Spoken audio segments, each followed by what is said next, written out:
Hello, welcome to Acura Local News. I'm George Carter, and as you know, we paint positive images of our people every day. Today, we have Ms. Calhoun with us. She's the community professor, and she's here to educate us on the principles of Kwanzaa and how Kwanzaa came to be originally. How are you, Ms. Calhoun? Hi, thank you, Mr. Carter. Yes. Thank you. Thank you for the invite. It's always a pleasure to be at AkronHipHop.com. It's a pleasure to have you. Yes. Yes. So now Kwanzaa is something that's relatively new as far as U.S. history goes. It's been around for quite a few decades now, but explain a little bit about it to us so we can better understand. Sure. I will say that Kwanzaa is a cultural holiday. Okay. It's got its start in our country in the mid-60s. Okay. During the Civil Rights Black Power movement. Okay.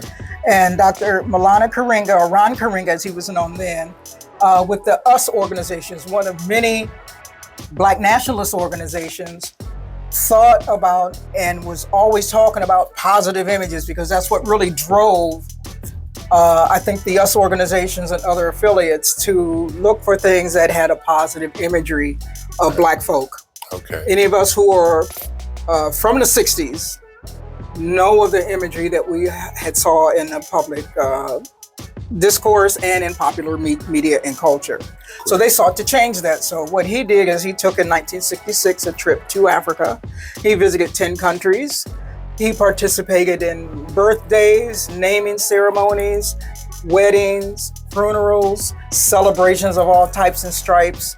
Visited about 10 countries. Mm-hmm. And what Kwanzaa is a collection of cultural experience of the African American community. Excellent. So he brought it back here to the United States as a form of practice.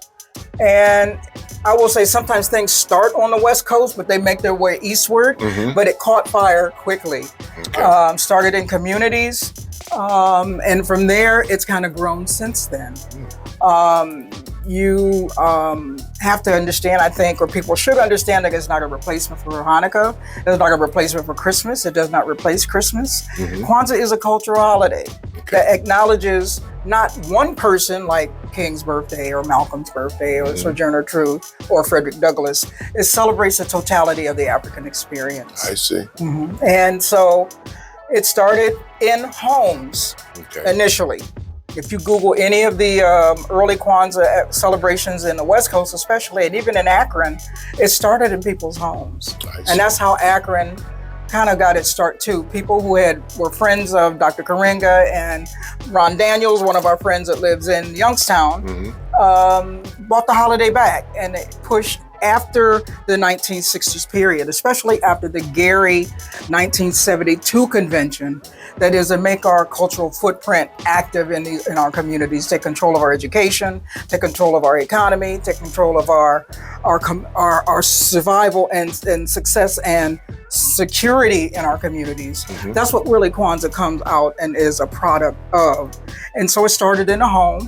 Started in home to home to home, 3 or 4 neighbors celebrating. Mm-hmm. And in Akron, it started small, but it got to where it was not feasible for homes. I see. And when I say home, I mean from the front door to the back.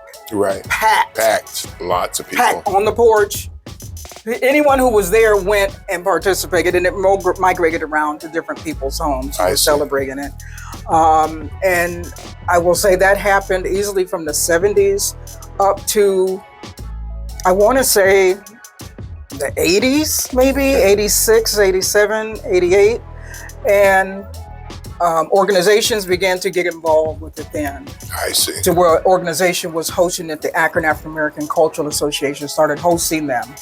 And even that got too small.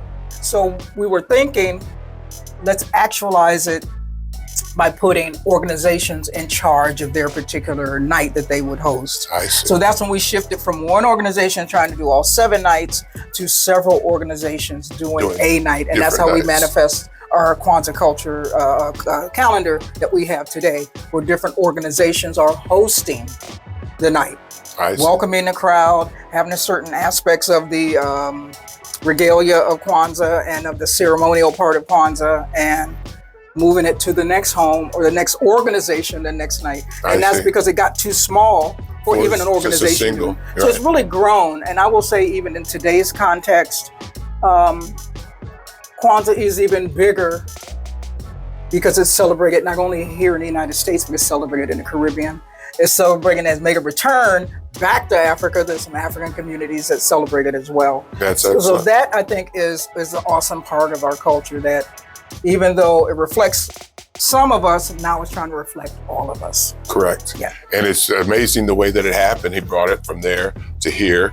And now it's spread kind of here, back. And it's making full circle. Absolutely. So, and it's an enlightening experience to better understand our personal culture, our group culture is actually. Absolutely. So, yeah. I mean, right now we have cross-cultural communities all across this country and other parts of the world. Right. And for me, I remember families coming up to me, well, hey, I have Black kids in my family.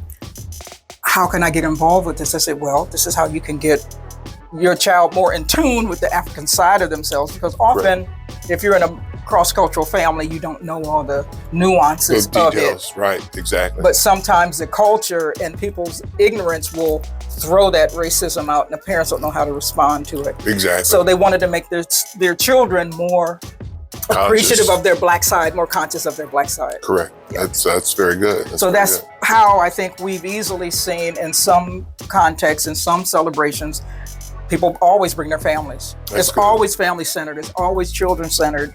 It's always collaborative. It's always inclusive. Again, Kwanzaa doesn't replace any religious holiday, but it's an extension of our thoughtful and conscious selves. Right. And then a practice of the principles that each day of Kwanzaa is based upon. They're pieces and parts and principles that any culture has as part of their wherewithal. Right. It's not anything that's a mystery. It's not anything that is not understandable. All communities have these as part of their culture. Right. It's not a secret. It's just a. It's how to conduct oneself and how to make you part of the larger community that you live in. There you go. What it is. And sustaining that community. That's excellent. Yep. That's excellent. Yeah. Well, that's very educational for me, even because there's quite a few details that you went across that I was not quite aware of. So, yeah, this is very interesting.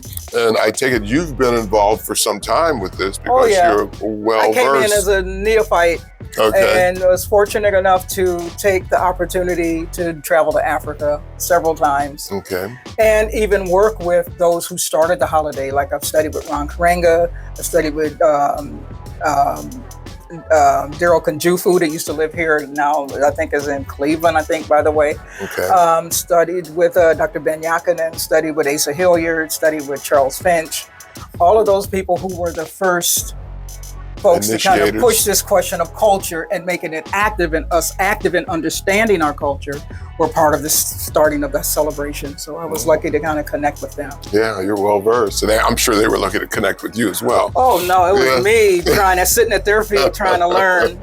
Absolutely. Yeah. Well, it's been very interesting, and I look forward to learning a little bit more about this as time goes on. But this gives us a better understanding of exactly what Kwanzaa is about and why we should seek to become a part of a larger community, both locally and nationally, and as well as internationally. We're all connected. Exactly. We're all part of the same thing. Yeah. Well, thank you, audience, for coming and viewing our show. And we look forward to bringing you some more very interesting guests like our professor here. And we hope to see you soon. Thank you. Thank you. Hello and happy holidays. Welcome to Akron Local News. I'm George Carter, and as you know, we paint positive images of our people every day. Today, we're here to tell you about Kwanzaa, and that celebration starts the day after Christmas this year. And on Friday the 26th, there will be a celebration at 662 Wolf Ledges at 6 p.m. On Saturday, the 27th, you can go to Mount Calvary Baptist Church, which is located at 442 Bell Street at 6 p.m. and gather with friends and family. Then on Sunday, the 28th, you'll be able to go to 133 Merriman Road at 3 p.m. where there will be more celebrations going on. Then on Monday, the 29th, you can go to 526 South Main Street at 5:30. And then on Tuesday, the 30th, at 838 East Exchange Street, there'll be a celebration at 6 p.m. Then on Wednesday, the 31st, you can go to 3300 Morewood Road at 3 p.m. And finally, on January 1st, there will be a Zoom meeting, which will be available to anyone that wants to participate. The ID number is 864-2023-2667. So those are the things you can do during this Kwanzaa season, and I hope that you have a safe and happy holiday season. We look forward to communicating with you throughout the year and continue to stick to the Kwanzaa principles, because that is a very, very good way to develop character and a moral compass. Thank you. Good day. This has been a podcast from the Mega Media Social Media Network.